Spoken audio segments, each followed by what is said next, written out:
യേശുക്രിസ്തു കേവലം ഒരു ഗുരുവല്ല, മറിച്ച് യേശുക്രിസ്തു സാക്ഷാൽ ദൈവമാകുന്നു. ദൈവമായിരിക്കുന്ന യേശു എന്തിനു വേണ്ടി ലോകത്തിലേക്ക് ഇറങ്ങി വന്ന് മനുഷ്യനായി തീർന്നു? യേശുക്രിസ്തു ലോകത്തിലേക്ക് വന്നത് എന്തിനെന്നുള്ള ചോദ്യത്തിന് മറുപടി വിശുദ്ധ വേദപുസ്തകം വിളിച്ചു പറയുന്നു. മനുഷ്യന്റെ പാപത്തിന് പരിഹാരം വരുത്തുവാൻ യേശുക്രിസ്തു ലോകത്തിലേക്ക് വന്നു.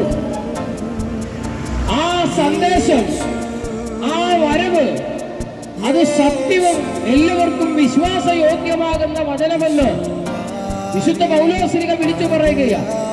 അപ്പോൾ പാപത്തിന് പരിഹാരം വരുത്തുവാൻ യേശു ലോകത്തിലേക്ക് വന്നു എന്ന് പറയുമ്പോൾ മനുഷ്യനെങ്ങനെ പാപിയായി തീർന്നു എന്നുള്ള ചോദ്യം വരും. അതിനും വിശുദ്ധ വേദപുസ്തകം മറുപടി തരുന്ന ഉൽപ്പത്തി പുസ്തകത്തിലാണ്. ആദിമ മാതാപിതാക്കളായ ആദവും ഹവ്വയും ദൈവത്തിന്റെ